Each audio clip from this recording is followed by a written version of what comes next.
This year is 21XX and Earth is burning, while a mysterious man rides a jet over the ruins. His target finally located, descending like a meteor upon the desolate streets, where a lone survivor catches his breath, desperately running and calling out for help, his voice echoing with pure terror because a hulking beast has just appeared, and a second reptilian creature joins the hunt. Thrown to the ground, he can only beg for his life, willing to accept help from anyone. Clutching a shattered photo of his lost family, remembering the monsters that destroyed his world, and he makes a desperate vow for vengeance, just as a flash of light descends to answer his plea. Exhausted, Survivor 16 apologizes for the delay, looking up at a powerful, white-haired man who has arrived. This hero's gaze is cold and unwavering. Overwhelmed with relief, the survivor breaks down in tears, believing humanity finally has a chance to reclaim their world. This white-haired man places a comforting hand on his shoulder, telling him his fight is over and he can finally rest. And with his last breath, the man whispers his gratitude before collapsing lifelessly on the ground. His savior stands silently over the fallen man when a man named Kagura contacts him via comms, revealing this was the last survivor in the entire zone. Kagura urges Jin to accept their grim reality, but the truth is stark and horrifying: humanity is finished. This world was lost to monsters born from pollution and mutation. A new threat is introduced: the monstrous corruptors. These creatures possess terrifying regenerative abilities, rendering even humanity's most powerful weapons useless. So humanity turned to desperate measures, even human experiments. But the scientist laments their solution came too late, with no one left to save from the devastation. Yet his companion insists there is still someone to save. Though he clarifies he does not mean current survivors, revealing his true goal is to save the future. He brings up the scientists' nanomachines and their purpose, which not only stop the corruptors' regeneration, but also begin to heal the ravaged planet, envisioning a world restored to its former beauty, allowing a new civilization to rise from the ashes. To the weary scientist, it sounds like an impossible dream. This researcher accepts the dangerous possibility, watching the man walk away. But for the silver-haired man, that tiny possibility is everything. A memory surfaces of a sterile hallway, the origin of his power. In the past, he prepared the man in a stasis tube for a future need, believing this one long shot was the only hope to save the world. His mission was to keep that possibility alive, activating cold sleep. And time flashes forward to a desolate world overrun by monsters. Kaiju-like beasts now dominate the scorched, alien landscape. This planet itself a dying red husk in the void as a counter ticks on. While down on the surface, towering creatures stalk the city ruins. This year's past, the creatures evolving and adapting to their new world. Until after an immense passage of time, the planet begins to heal itself, though a new ecosystem of powerful beasts now thrives across the land. Strange and twisted life reclaiming the wilderness in a new age. Until finally, after eons, even these great beasts turn to dust on the shore. Time flows on, the planet now fully restored, and life returns in a lush new world. After 1 billion years, a system finally awakens. Deep inside ancient ruins, a girl runs for her life, her breath catching in her throat with sheer panic. As a monstrous beast closes in on her and her friends, she cries out, realizing who they are running towards. But her companion insists it is their only chance for survival. Stealing her resolve, she clutches a strange key. Focused on reaching the legendary guardian god, who is said to be sealed behind this very wall. Suddenly, a voice calls out from the other side, echoing down from behind a massive gate, and she looks up, her heart pounding with anticipation, just as the beast corners them, leaving no escape. A young girl pleads for help from behind a cage, her desperate cries echoing for their guardian god. From the darkness, a voice answers as glass shatters, and a brilliant light descends to answer their prayer, their faith rewarded as the shadowy threat vanishes. From the broken stasis pod, someone steps out, revealing Jin awakened in a distant future, finding a storage case left for him by Kagura. This monitors confirm an unbelievable truth: 100 million years have passed, and though most data is corrupted, the facility miraculously survived, all thanks to the nanomachines dispersed long ago. Now he must rely on the mission data Kagura left behind. But first he turns to his unexpected audience, completely unfazed after his 100 million year slumber. His hand clenches, feeling ready for the world ahead. Jin awakens, finally looking as he was always meant to, as the great doors of his stasis chamber grind open, revealing a blinding light and a group of strange, new inhabitants. His eyes take in this unfamiliar world for the first time. A planet reborn after 100 million years. To these new people, he is nothing less than a guardian god, and a young girl urges him to follow them into the forest. His mind races with questions about this new civilization, while she wonders if he is truly human, a species long thought extinct, or perhaps a new creature that evolved to resemble them. This nanomachines must have influenced their evolution, explaining why they speak a language from a forgotten era. He introduces himself simply as Jin, and the girl replies she is Hakama Phil, while her companions are named Danpo and Shandy. Jin asks what they want, but Phil simply says they are almost there. This young girl asks him to defeat the Corruptor, a name that sends her companion into a panic because their entire village is engulfed in flames. These children sprint toward the chaos, screaming for their parents, while Jin silently observes the unfolding tragedy. He takes note of the simple wooden barricades and the primitive buildings burning around them. Realizing this civilization is not very advanced, suddenly the girl freezes in horror at what she sees: an elderly woman battling a monstrous creature. Their grandmother screams at them for returning to the danger, and Jin finally lays eyes on the so-called Corruptor. It is the same kind of beast from his own era, but the girl refuses to flee, her body glowing with power. A strange reaction that prompts Jin to investigate. In a flash, Jin intercepts the monster's attack, scooping the old woman into his arms to save her. Then he tells Phil to unleash her power. This girl focuses her energy into a blazing sphere, launching the fireball directly at the beast, which strikes its target with explosive force. Jin confirms the nanomachines have stopped its regeneration, wondering how she can control them without compatibility. He asks if this power is common, but she says it is rare. This holy power is what they call nanomachine control. Phil rushes over, relieved to hear the others were evacuated, but her grandmother demands to know why they returned. She declares with grim finality that their village is lost because the creature they just defeated was nothing, merely a newborn larva. This grandmother realizes the main Corruptor is beyond their power, and soon hordes of its spawn will swarm the village. But a young warrior tells her not to lose her nerve. He confidently declares he will slaughter the smaller beast himself, while another villager confirms everyone else is in the shelter. This man turns to Hakama, asking where she'd gone, and her grandmother scolds her for visiting the forbidden sealed door. Hakama explains to Jin she was following a legend about a savior, leaving the old woman staring at him in utter disbelief, because in her eyes he looks nothing like a god. This arrogant young warrior scoffs at the very idea, calling Jin a lesser species and laughing at their faith, though a small child runs up insisting he is their guardian god. This warrior points to Jin's ears, mocking his lack of animal traits, but Hakama retorts that their god has already defeated a Corruptor.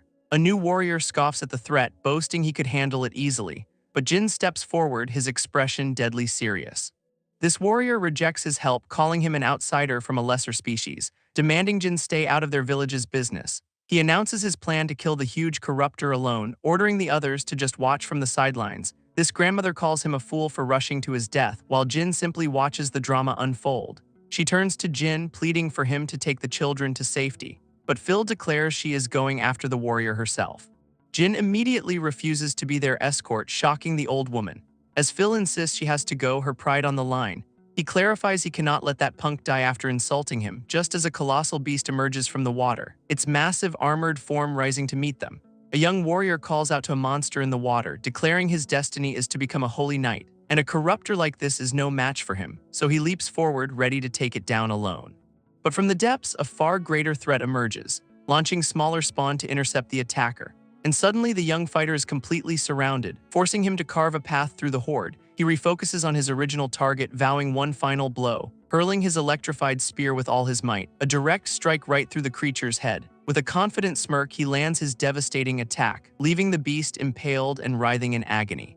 Yet the fatal wound begins to sizzle and close, and he turns in disbelief as it starts to regenerate. Its wound fully healed, the monster brings its claw down on the warrior, who freezes in shock as the attack is suddenly stopped. A glowing barrier appears as Jin casually holds back the massive claw, leaving the young warrior staring back in utter disbelief. With a swift kick, Jin sends the creature tumbling away, noting that the other Corruptors are still a threat. He raises a single finger, preparing a new attack, and a colossal beam of light descends upon the main beast. This young fighter calls out, urging his grandmother to safety, just as other villagers rush toward the chaos. His grandmother and the others can only watch in disbelief, completely unable to comprehend what is happening. Before them, Jin holds the enormous Corruptor aloft with one hand, casually remarking that it is getting heavy and they need to fall back. Without waiting for an answer, he grabs the warrior and pulls him to safety.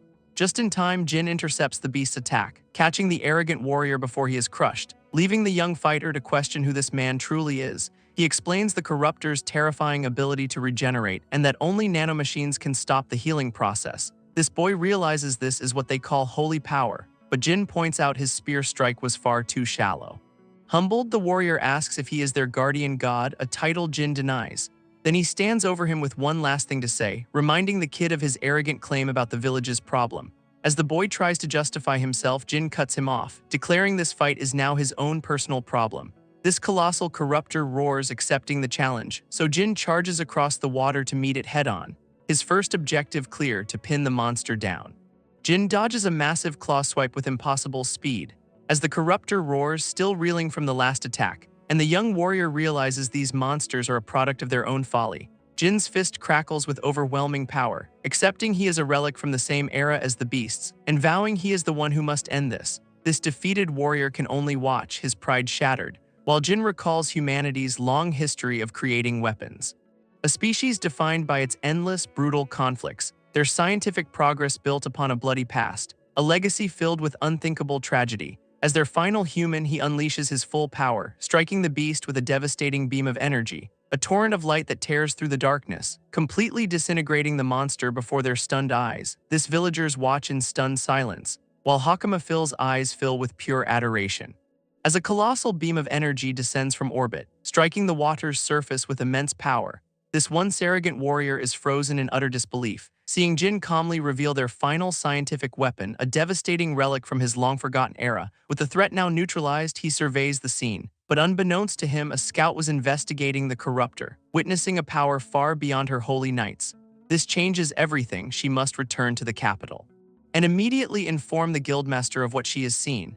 Later that night, a pre-recorded message begins to play for Jin. A final word from Kagura, who is long gone, who could not resist making one last terrible joke. Kagura's message asks about the future, hoping the world has healed. But his recording gets straight to the point. There is a problem. Even with a recovered environment, the corruptors would never die out, and Jin listens intently to the grim warning from the past.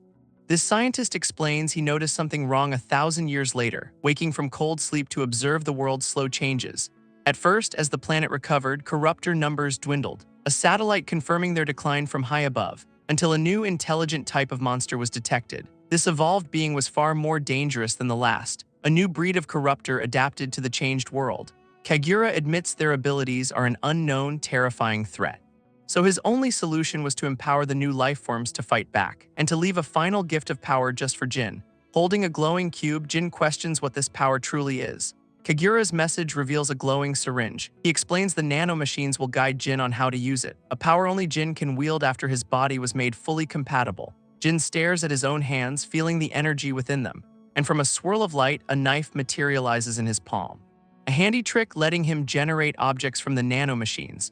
Kagura's hologram reveals he hid more power-ups in labs across the globe, scattering them so the corruptors could not wipe everything out at once. But there was another reason: he wanted Jin to see the world. This scene shifts to travelers near a waterfall, as the message ponders the future threats, while a young woman runs through the woods, believing this new world is a far better place.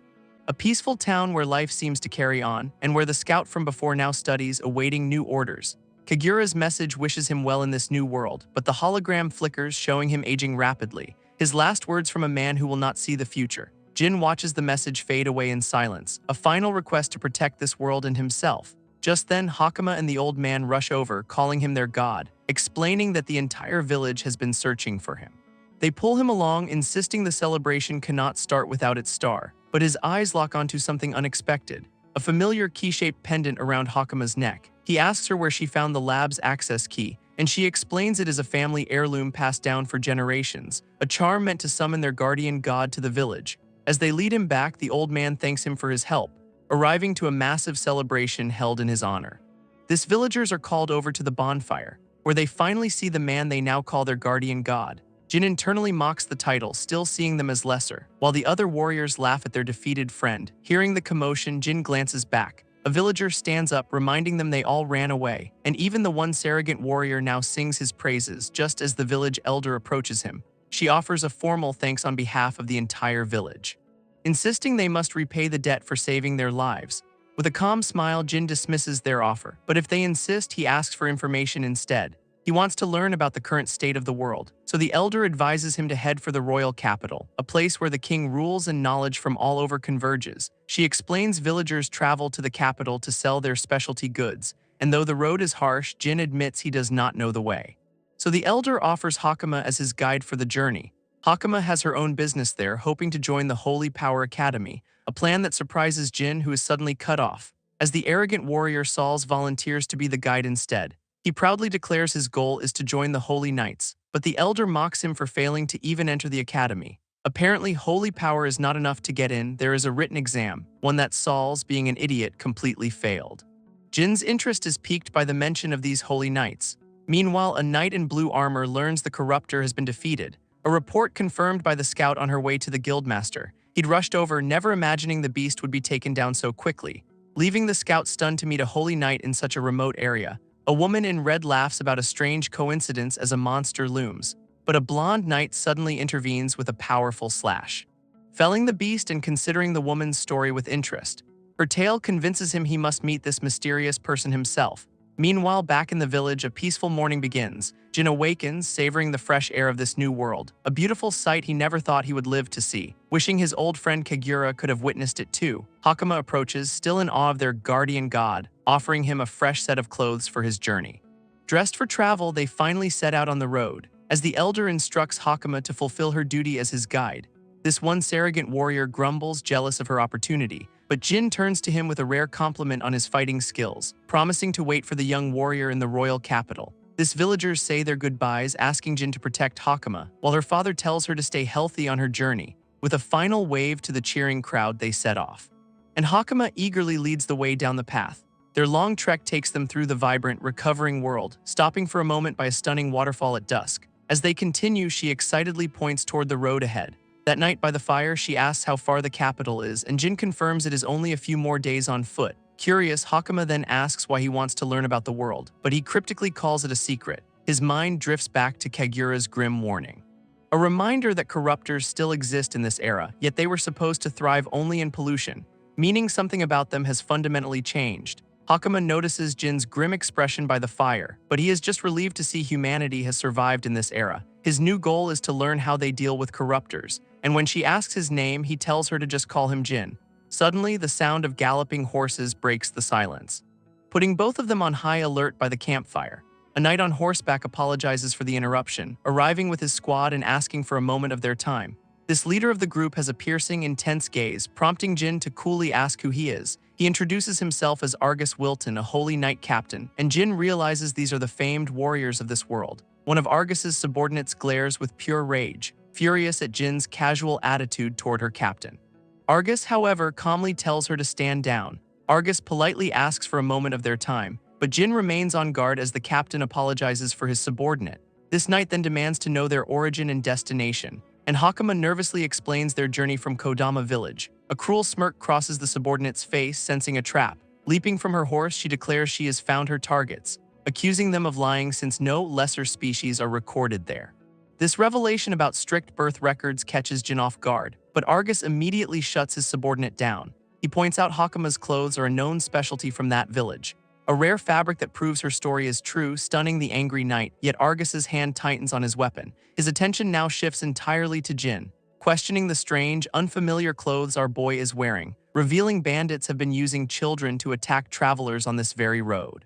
This holy knight warns that some things feign helplessness before they strike, and though Hakama insists they are innocent, Argus says he will be the judge, leaving her powerless against his authority, gritting her teeth in frustration. In a desperate move, Hakama unleashes a surge of holy power, a display Jin observes with a cool, calculating gaze, prompting the other knights to summon energy lances as a warning.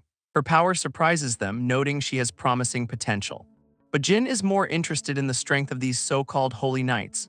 Argus's focus snaps back to Jin, sensing his opponent is strong, demanding to know where he came from with his blade leveled. His answer will determine whether he lives or dies right here. Jin's gaze remains utterly unfazed by the lethal threat. As the knight repeats his question, his sword unwavering, once again vowing to execute him on the spot, but Jin simply stares back, completely unimpressed. Jin's cold gaze meets the captain's, while Argus stares back with equal intensity. Calmly, our boy says he is from Kodama village. This claim infuriates the female knight, who calls it a lie, but Argus accepts his story without question. Another knight turns to Hakama for confirmation, and she proudly introduces Jin as their guardian god. This new title catches the captain's attention. With the questioning over, Argus prepares to leave, apologizing for his subordinate's rudeness. He learns Jin is also bound for the capital, offering future assistance as a way to make amends. As the holy knights turn to depart, his subordinate seethes, leaving Jin with a faint, unreadable smile. This squad rides off as Hakama wonders why he backed down. This furious knight calls Jin a suspicious lesser species, a phrase Argus quietly repeats to himself before asking his subordinate who is truly the lesser one. To her shock, the elf knight Rhea agrees with their captain, calmly stating that he is not entirely wrong. Jin breaks the tension, asking if Argus sensed his power, and the captain admits he tried to make a move 3 times. In a mental replay, Argus had his sword ready to strike, his hand gripping the hilt with immense pressure, but Jin's own hand was already glowing with energy. This captain explains Jin reacted before he could even start, confirming for Rhea that he even tried to use his holy power. His subordinate is stunned he could not even activate it, and Argus adds he tried the same on Hakama but the spirits refused him, a revelation that leaves both knights speechless. Argus explains the massive gap in their holy power, a level of strength only the Grand Captain could match, leaving his subordinates completely stunned by the revelation. This furious knight admits she sensed nothing at all, but he reassures her that Jin was simply on another level. This squad now suspects Jin dealt with the Kodama corruptor, yet Argus decides to let him roam free for now. Their own mission to the capital takes priority, and he lectures his subordinate to judge character, not power. As the title Guardian God echoes in his mind, this captain wonders if this powerful being could become an ally, perhaps even helping solve the kingdom's greatest problems. Meanwhile, Hakama calls Argus a special kind of knight, explaining he is one of the best among the elite. And she praises Jin's spirit arts, a term he does not recognize. Hakama explains holy power is just borrowing strength from spirits, and Jin realizes they are mistaking his nanomachines for these spirits. In this strange new era, science is indistinguishable from fantasy. This knight's insult about lesser species echoes in his mind, prompting him to ask Hakama what the term actually means. He wonders if many different races exist in this world now. And she confirms there are, from fish-like to insected beings. Long ago, her grandmother said people were confined to small areas, their bodies slowly changing to adapt to their new homes. Jin understands it was a matter of environmental adaptation, meaning humanity survived and evolved into these new forms. He then asks about those who did not adapt, the so-called lesser species. Those who could not change were left behind, seen as inferior. A dark realization that this prejudice has led to slavery, but Hakama insists it is wrong to treat anyone poorly for being different. Jin observes that everyone in this era is messed up, but offers Hakama a rare, reassuring compliment. Their journey is interrupted by a figure stumbling down the road, a sight that puts both of them on alert. A blue-haired traveler collapses in front of them, prompting Hakama to rush over in concern. Jin, however, remains cautious and observant, taking in the stranger's bruised and battered state. His eyes lock onto their distinct pointed ears. Realizing this person is not human, he notes the injuries look severe. While Hakama tries to help the wounded traveler, Jin decides to intervene, summoning his healing energy, which causes the stranger's eyes to fly open in shock. This traveler suddenly shouts for him to stop. A new foe holds Hakama hostage with a blade, threatening to end her if Jin takes a single step. Our boy calmly takes in the situation, but the captor realizes they have walked right into a trap. Jin knows the real enemies must be nearby. As an invisible assailant approaches on the path, this bandit leader materializes, praising his subordinate's work, revealing his crew used a stealth camouflage technique. This nanomachine function renders the user transparent, and now the bandits surround Jin, questioning his origin. This leader presses a blade to Jin's throat, warning him not to move, reminding him that Hakama's life is on the line. Suddenly, Hakama's hand begins to glow with holy power, and Jin screams her name in alarm, leaving her terrified but ready to fight back. This bandit leader warns Jin that his power is not meant for people, while Hakama watches the confrontation in absolute terror, and the captor gloats, surprised Jin also has holy power, prompting another bandit to step forward, questioning his abilities. A brute tries to grab Jin, underestimating his opponent, but our boy is easily pinned, mocked as a lesser species. This leader quickly orders his man not to damage the merchandise, revealing they believe Hakama is the one with valuable holy power. In a flash of horror, she realizes these are not just bandits, they are slave traders, and their leader unleashes a stunning attack. She feels the paralyzing energy, knowing she is about to be sold. Sometime later, Jin's voice cuts through the darkness, waking Hakama from her forced slumber with a start. He calmly asks if she is okay in their new dark surroundings. As they find themselves locked inside a cage, Jin realizes they have been taken to the bandits' base, a prison where all their victims are caged. Inside the cells, other prisoners look broken and defeated, including a terrified girl from another race. Hakama sits in the same cell as Jin, staring at him. She asks why he is shirtless, and he explains they took his clothes. His casual response about being naked only confuses her. So she asks the real question, why did not he fight back? She knows he could have easily defeated their captors, but our boy remains silent as their captors finally appear. This two of them watch as the bandits approach their cell, and the decoy from the road approaches with food, noting they are awake. Furious, Hakama confronts her betrayer who shows no remorse, stating she never expected forgiveness for her actions. This leaves Hakama seething with rage behind the bars.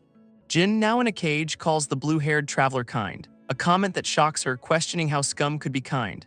Our boy advises her not to worry about being hated or forgiven before standing up to address both her and Hakama. And with a firm grip, he begins to bend the steel bars of his cell, leaving the traveler completely stunned by his raw power. Jin steps out effortlessly, having broken his confinement with ease, revealing he was waiting for her so they could speak alone.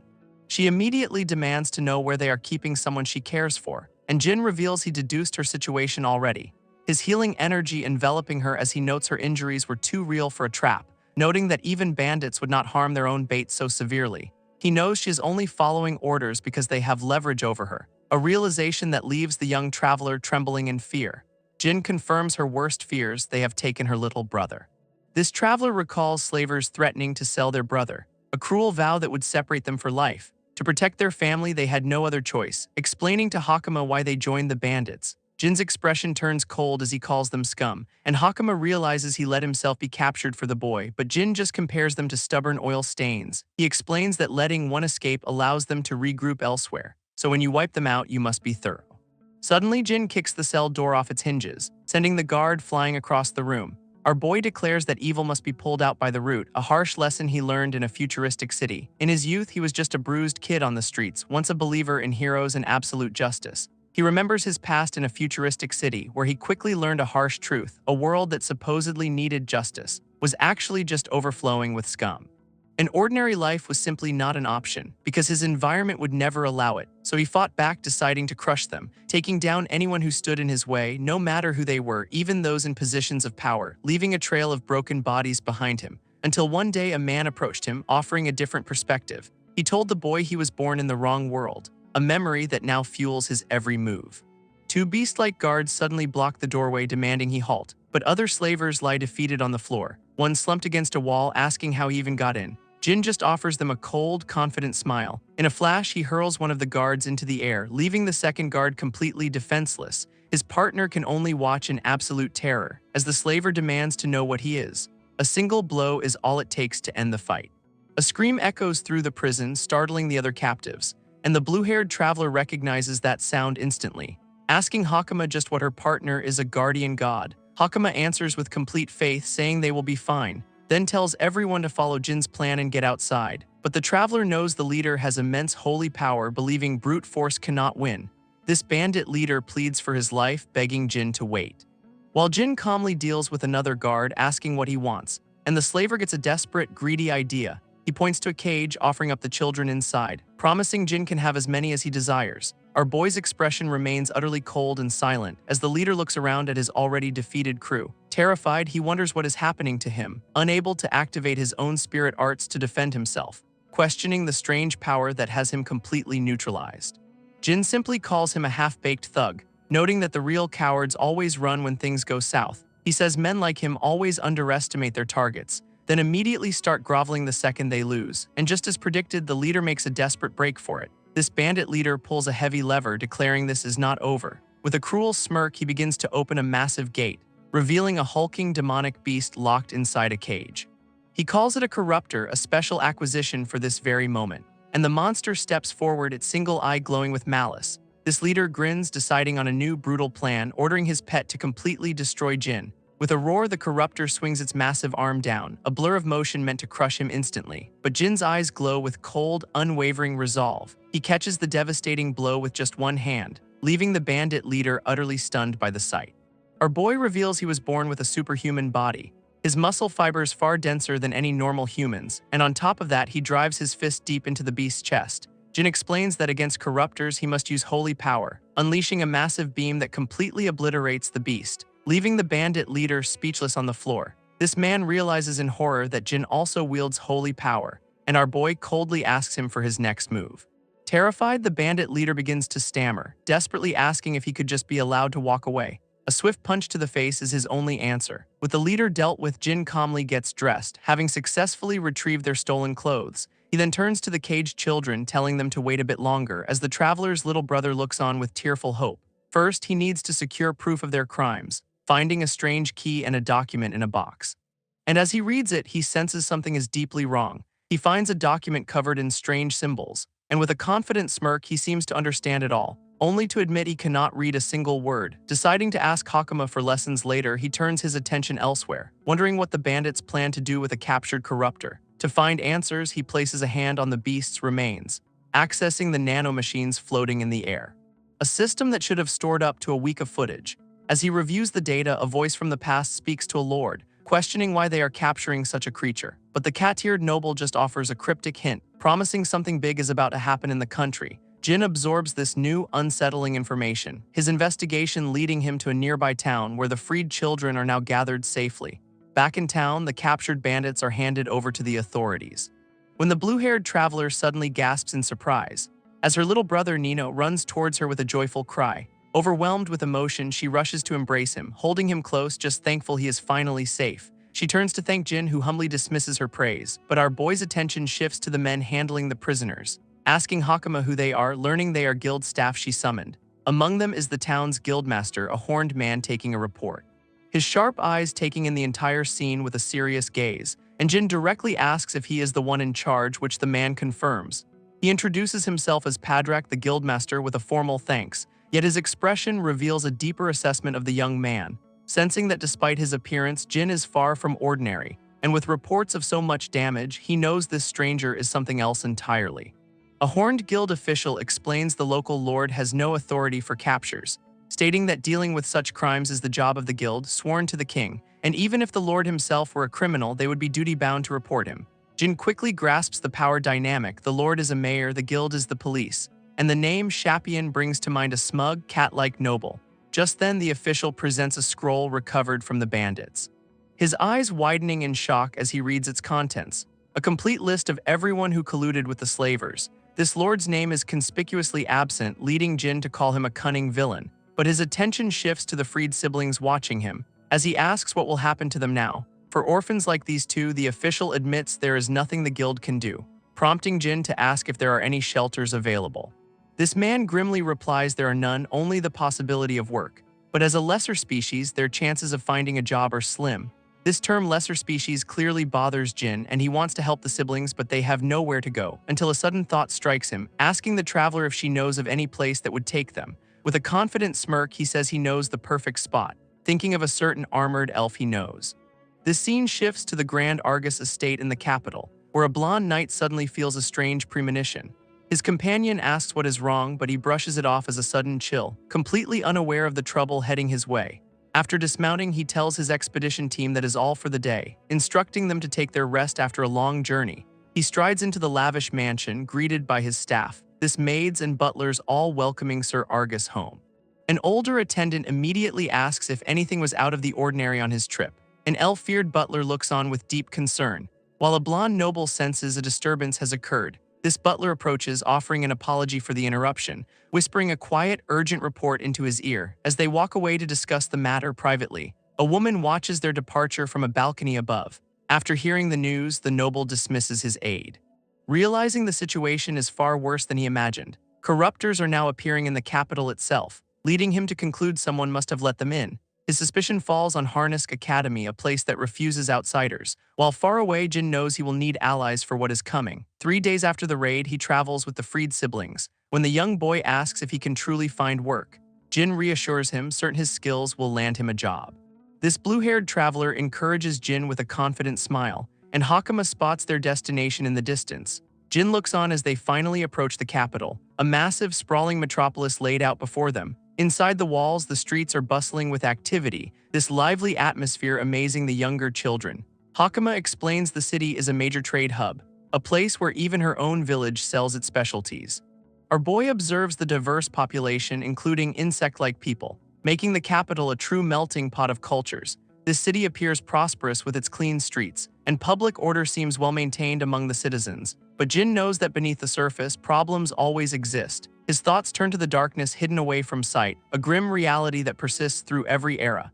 Jin asks about the Academy's entrance exam, learning it is next week. And as they walk off, a noblewoman questions their plan to enroll, her expression turning cold at the thought of a lesser species joining. Later that evening, the group arrives at a cozy inn, where the freed siblings celebrate their newfound safety, overjoyed to finally have a proper place to sleep. Now in the capital, Jin considers his next move, realizing he will need money to survive in this new era. This reward for defeating the bandits will not last forever. And he still needs to secure a future for the two children, thinking that meeting a certain knight would be the fastest path. But without connections, that option is currently closed. He decides to first research the corruptors of this era, especially since people are trying to exploit them for shady purposes, and he knows he cannot leave such a dangerous threat unchecked. Jin's expression is grim, his mind set on his mission, vowing this era will not suffer the same fate as his own. To start his research, he asks Hakama how people find information, and she explains books are rare but her village shared what they had. Then she remembers the capital has a library for research, a new lead that immediately piques Jin's interest. He sees it as a perfect place to find clues about Kagura's labs, but at the entrance, the librarian denies them entry. These books are considered national property, not for public use, with access limited to nobles and academy members only. Jin then confronts a much bigger problem. He cannot even read yet. Though Hakama has been teaching him, he is still far from fluent, leaving him frustrated and seemingly out of options. Just then, he spots two familiar hooded men in the crowd, and he immediately calls out to get their attention. A cat-eared man suddenly attacks Jin with a smug grin, but our boy catches the punch with effortless calm, sarcastically questioning the city's so-called public order. This attacker simply calls it a misunderstanding, his confidence unshaken. As Jin's grip tightens with a flash of brilliant energy, their power struggle erupting in the middle of the street. Onlooking citizens gasp in shock at the sudden display, while the cat-eared man compliments his opponent's sharp senses. Nearby, the freed siblings watch in horror as holy power is unleashed. His partner reveals their client considers Jin an eyesore, confirming for our boy that these thugs were hired. A slight smirk crosses his face since this saves him some time, and the attacker offers a simple choice: leave the capital or face danger. He then lunges forward with a menacing laugh ready to escalate, only for his second punch to be stopped just as easily. Jin catches the man mid-fall, his grip like iron. A cry of agony escapes the man's lips. His companion retaliates, unleashing a fiery blast. This fireball hurtles directly toward a stoic Jin, engulfing him in a massive explosion of flames. This attacker smirks, believing his victory is assured, but a hand emerges from the smoke, grabbing his face. Completely unfazed by the powerful attack, he tells the man to come back when he is stronger, issuing a challenge if he dares to try again. This terrified man realizes Jin is no lesser species when a voice suddenly commands them to stop the fight. As an armored woman expresses her annoyance at the disturbance, she threatens to throw every last one of them in a cell. But Jin reveals this was all a deliberate show. A dog-eared knight appears, pointing an accusing finger at Jin. In the middle of the street, she calls him a lesser species again, her face twisting into a condescending smirk. She accuses him of causing trouble the moment he arrived in the capital, mocking him for not knowing his place in the world. But a rabbit-eared witness steps forward to defend him, explaining that Jin was only acting in self-defense. From the ground, one of the defeated men recognizes the knight, who confirms they are students from Harnisk Academy. This news clearly frustrates her, hoping the lady is not involved, and she quickly orders the students to be taken away. Jin questions why a holy knight is on patrol, prompting her to claim she was just passing by while looking for food, yet her sharp gaze lingers on him for a moment, silently admitting to herself that he is incredibly strong. This knight warns him to avoid any more trouble in the capital, but Jin stops her, asking for a favor, leaving the armored woman completely bewildered by his request. Soon they arrive at the magnificent Argus estate, where Jin makes a direct and bold proposition to be hired. This blonde knight is stunned as Jin reminds him of his earlier offer of help, and he then notices the two children accompanying the group. Our boy explains he rescued them from the very bandits they were warned about, casually mentioning he dealt with the criminals himself.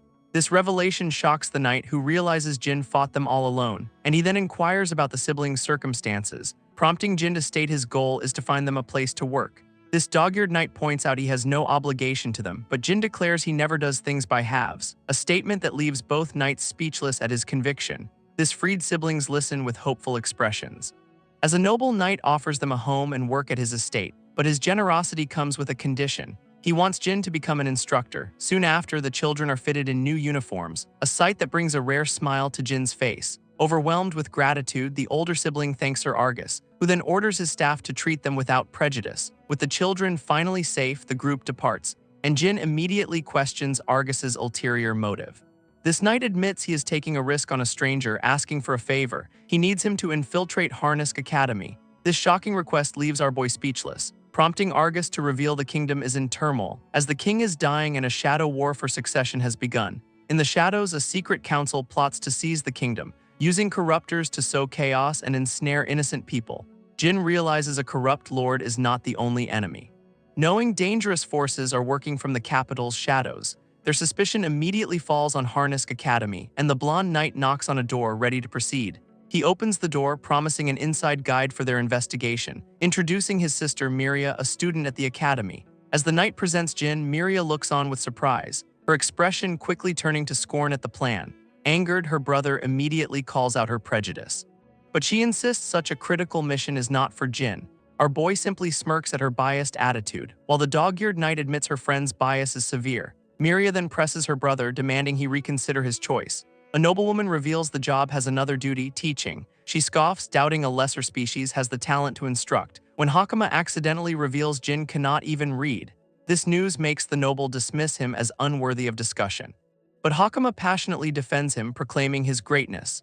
Jin and the noblewoman share a tense, silent stare. She eventually concedes he is strong enough to keep students in line, yet insists that raw power does not make a teacher. Later, a blonde knight looks on, completely exasperated. This dog-eared knight realizes Jin was the cause of the student incident, while her companion apologizes for their actions.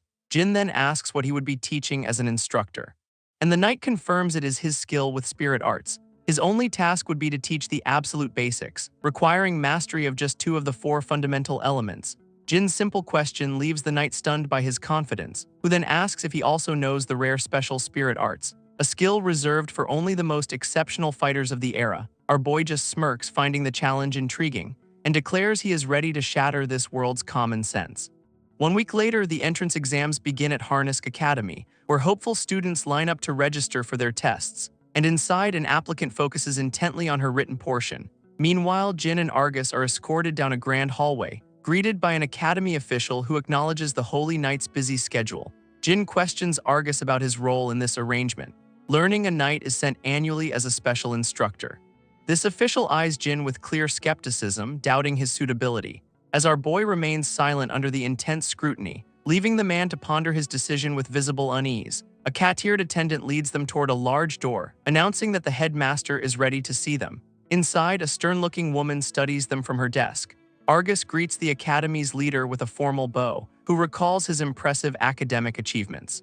She expresses gratitude for his continued service to the kingdom, before admitting she has heard rumors about his recent activities, noting he is caught between fighting corruptors and political strife. This headmaster then turns her attention to the reason for their visit, her gaze sharp and analytical as she assesses the situation. Our boy stands silently under her intense scrutiny, a silent candidate for a very dangerous mission. Finally, Jin breaks the silence with a confident assurance, prompting Argus to vouch for his exceptional capabilities, especially when it comes to pure combat prowess. This headmaster reluctantly accepts the proposal for now, but a wolf-eared instructor immediately objects to the decision, declaring the prestigious academy has never hired a lesser species to teach. His fury erupts, accusing them of disgracing the school's name, prompting the headmaster to seek another lord's opinion. This cat-eared noble agrees, citing the students' noble backgrounds, and he warns of backlash from both students and faculty. With the council in agreement, the headmaster admits she feels the same, yet she turns to Jin, offering him a chance to speak. Our boy takes a confident step forward into the chamber, formally introducing himself as Jin Shido of Kodama Village. His composure impresses the headmaster, who notes his calm despite the insults, and Jin poses a sharp question about their prejudice, asking if he is unfit due to his race or a lack of ability. This headmaster smirks, confirming only ability matters in her academy. This academy official demands he prove his qualifications, so Argus proposes a test on the training grounds. A cat-eared instructor explains the campus is nearly empty for exams, smirking that they will not be publicly embarrassed. Jin remains completely unfazed by the condescending attitude, as the rules for the duel are laid out in the arena. A direct fight is the quickest way to judge his worth. Nearby, a group of students gathers, drawn by the mock battle, one of them noting she has never seen this instructor fight before. Our boy simply closes his eyes, dismissing the test as pointless. From the stands, a spectator scoffs at the lesser species, while Argus admits this is his first time seeing Jin fight for real. Such prejudice stems from a belief they are physically weak. And as his opponent asks if he is ready, Argus hopes he chose wisely. This instructor just grins, ready to begin the demonstration. This cat-eared instructor makes the first move, launching a fireball, but Jin effortlessly sidesteps the fiery explosion, leaving the onlooking students completely stunned. His opponent just grins, aware of the student audience, and gathers a powerful mix of fire and lightning, unleashing a storm of energy directly at Jin, all while mocking him for being a lesser species. He boasts about graduating at the top of this very academy, declaring himself far beyond what Jin's kind can handle. Our boy's expression, however, remains utterly bored. He admits he hates using this power on people, but concedes that in this case he has no choice. A strange, crackling blue energy gathers in his hand as he prepares to show a fraction of his true strength, and the very ground shatters under its immense pressure. Argus stares in utter disbelief at the display, while Miria watches the instructor collapse, defeated in an instant. This knight asks if Jin used gravity, a spirit art he has never seen, and our boy smirks, saying the academy has much to learn. He declares the instructors need a lesson just as much as the students. Standing over the crater, his power left in the training grounds, his furious opponent struggles against the invisible pressure, as Jin simply makes a casual hand gesture, slamming the instructor back into the cracked pavement.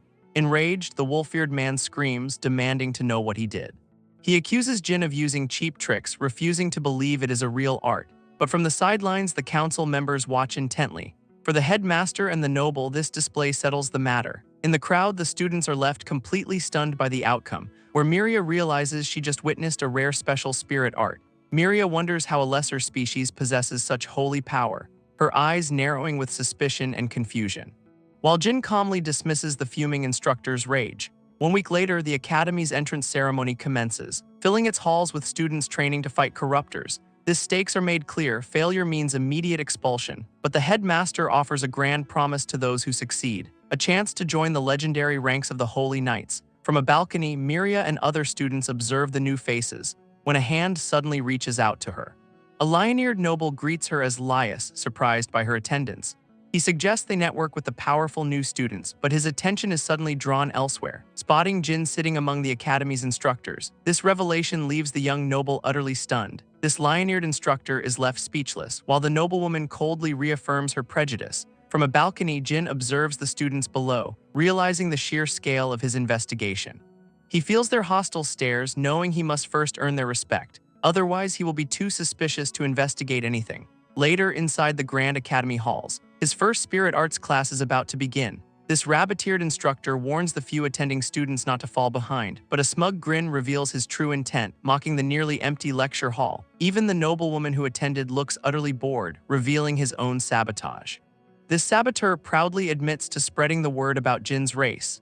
Now he mockingly invites Jin to introduce himself to the hostel room. Jin calmly introduces himself to the hostel room, announcing he will be their temporary spirit arts instructor. This lion-eared noble immediately challenges his authority, but Jin coolly replies that it is for them to decide. He tells them they are free to leave if they doubt him, before his tone shifts with a serious warning, demanding a promise before he teaches them anything.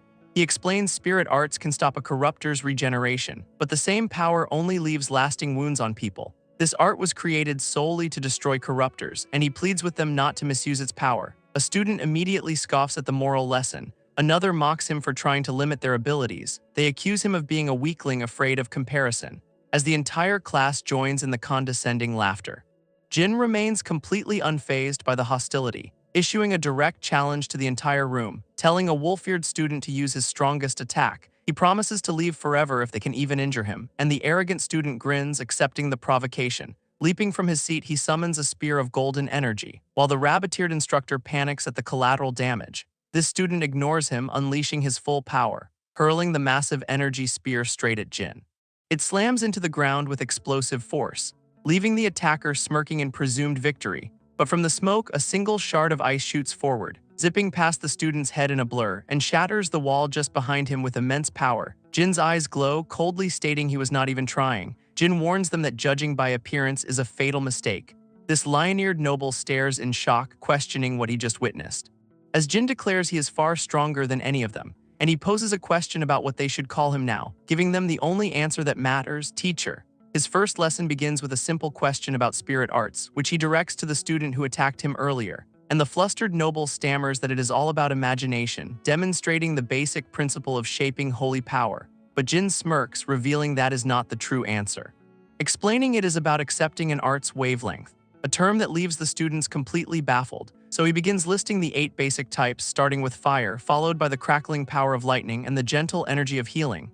Jin begins his lecture on the 4 basic spirit arts, leaving the few students in attendance completely stunned. He then demonstrates advanced arts like gravity and light control, followed by air pressure manipulation and another skill, revealing his mastery over spatial shielding as well, which causes the wolf-eared instructor to erupt in disbelief. But Jin simply explains that imagination is the only limit, a confident smirk crossing his face as he officially begins his first class. Later, he walks the academy halls alone, his mind focused on the investigation ahead. He observes the students, finding nothing obviously out of place, and decides to search more restricted areas.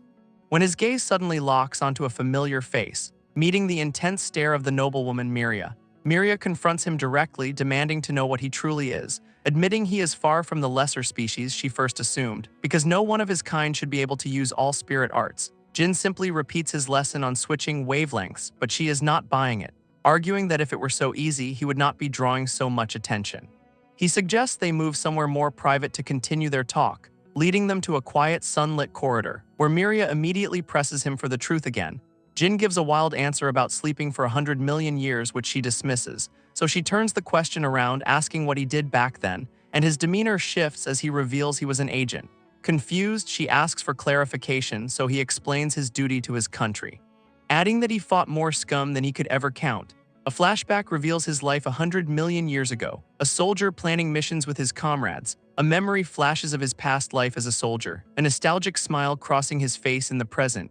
Miria asks why he was sealed, and he admits his failure. He confesses his arrogance, believing he could save everyone alone, but that pride led to a world overrun by monsters. Now he says he took this job because he might need her help, though she is doubtful, offering to act as her guide as they walk together. He leads her into a dark, forgotten room, explaining it is just a supply storeroom for teachers. Jin looks around, sensing something is off about the place, his gaze falling upon a strange owl statue on a shelf. His eyes narrow with sudden realization, but Miria reveals she has been investigating on her own, showing him a blueprint with a hidden room right next to them. Agreeing it is suspicious, Jin reaches for the owl. A hidden bookshelf slides open, revealing a dark passage, and Miria admits his hunch about this place was right. She asks how he could possibly know, so Jin points to a single, strangely clean spot on a dusty shelf. He tells her to wait, but she insists on coming with him, refusing to be underestimated even if a corruptor is inside. This noblewoman declares she is just as capable as her brother, earning a confident smile from Jin, who agrees to trust her. He leads the way down the stone steps, lighting the path with magic, descending deep into the academy's hidden underbelly. This ominous tunnel feels like something from a fantasy story, prompting Miria to ask about his experience fighting such evil and whether he has any suspects yet. Jin pauses, a thoughtful look on his face, before naming the wolf-eared instructor Lidman as his prime suspect. Miria recalls the headmaster's calm demeanor hiding a sharp mind, a man who warned Jin to conceal his true purpose. Initially, she believed Jin was the suspicious one, but now she thinks he is too transparent to be a threat. He leads her down a dark, underground passage, a vast, hidden space that leaves her completely stunned. But then Jin freezes, sensing something ahead, his eyes widening in shock at an unbelievable discovery. Before them stands a massive vault door, one of Kagura's hidden research labs. A faint blue glow reveals its nanotech defenses, a revelation that leaves Miria utterly speechless. She asks if they can get inside, but Jin explains he has his own kind of access key as he reaches for the device on his collar. He realizes the access key must have been inherited by someone here, and if that is the case, he has his own way in. Placing his hand on the vault, he uses his own ancient authority, and the massive door rumbles, slowly grinding open, revealing a hidden chamber to the stunned pair where a monstrous corruptor is held captive. Miria stares in absolute horror at the sight, asking how he opened it without a key, but he just calls himself special. This word ancient finally sinks in for her, as she questions if his story about the past was actually true. Jin ignores her, walking past a caged reptilian beast, surveying a room filled with imprisoned monsters. But something feels deeply wrong about the scene, because none of the corruptors are trying to escape, all of them sitting docilely within their cages. Jin confronts a caged monstrosity, wondering how it was ever contained. At his side, Miria realizes her brother's suspicions were right all along. She suggests they simply wait for the mastermind to reveal themselves.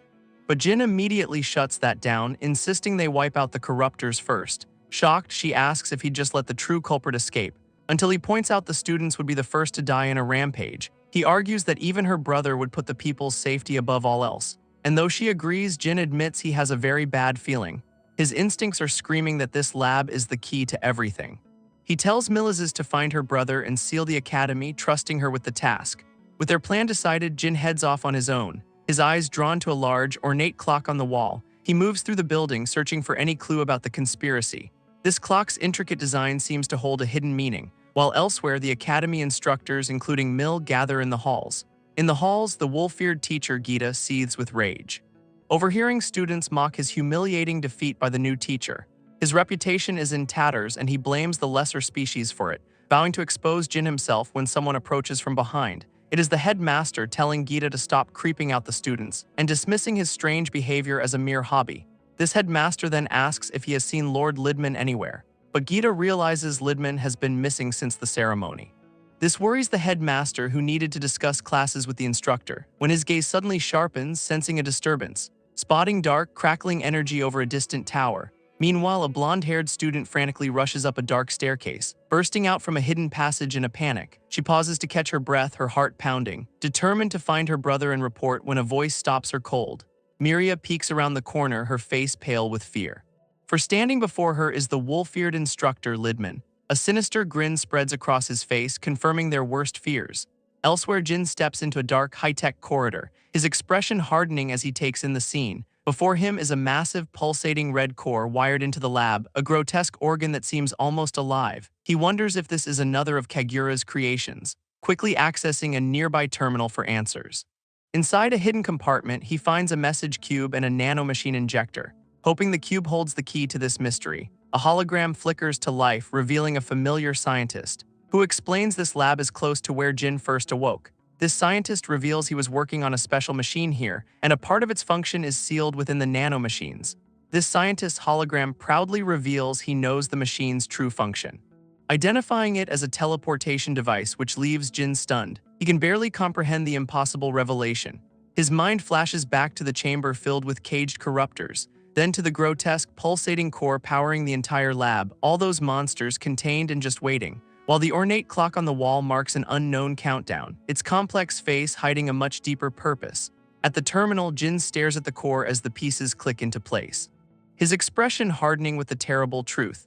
This technology was an ancient, unfinished project from 100 million years ago, and now he connects it to the corruptor attacks in the capital, realizing this machine is exactly how they all arrived. This hologram confirms his theory, linking the lab to the monsters and showing the completed device in its terrifying operational state. Jin notices something is terribly wrong with the device. This pulsating red heart seems completely different now, as the grand clock on the wall begins to activate. Suddenly, the core erupts in a blinding flash of red light, forcing Jin to shield his eyes from the intense blast. This surge of energy awakens the caged corruptors, their monstrous forms stirring with newfound rage. Beams of dark power burst from the ground, signaling chaos. And outside, Miria's brother already senses the emergency. His face hardens as he looks toward the sky, witnessing the worst-case scenario as monsters descend. Meanwhile, Miria questions Lidman's unnerving silence, but he just gives her a chilling, knowing smile. In another hall, a noble girl confronts Gita, accusing him directly, and the wolf-eared instructor calmly admits she is right. Miria demands to know what he means by too late. A masked figure declares their plan begins today, and the headmaster admits their meddling has forced his hand. His eyes narrow with cold, calculated intent. Recalling the new teacher he is marked as a major threat, he knew Jin was trouble from the very beginning. Realizing he has already found the secret passage below, this headmaster decides to eliminate this problem immediately, but Miria stands her ground, readying a blast of energy. He scoffs at her defiance, boasting of a new power he has acquired, revealing two students holding a strange, glowing urn. This bizarre sight leaves Miria completely stunned, as the headmaster presents this as his ultimate weapon. Yet a confident smirk spreads across Miria's face, while elsewhere a girl with pointed ears sighs in relief. A cat-eared student declares victory over the fallen instructor, but Miria appears, demanding to know why they are here. This student points to the chaos outside, insisting they need Jin's help. Her rabbit-eared friend explains she saw Jin come this way, nervously introducing herself as Kudo Plusha, a new student. Plusha worries about attacking a teacher, but her friend is unconcerned, even suggesting they will just blame the country bumpkin for everything.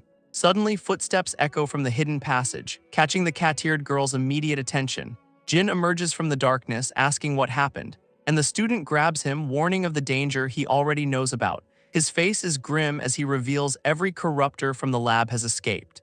A revelation that leaves Miria frozen in absolute horror. With no time to waste, Jin leads the three of them rushing outside, only to find the entire city engulfed in flames. Citizens flee in terror as corruptors rampage through the streets, and a colossal foot smashes down, heralding a much larger threat.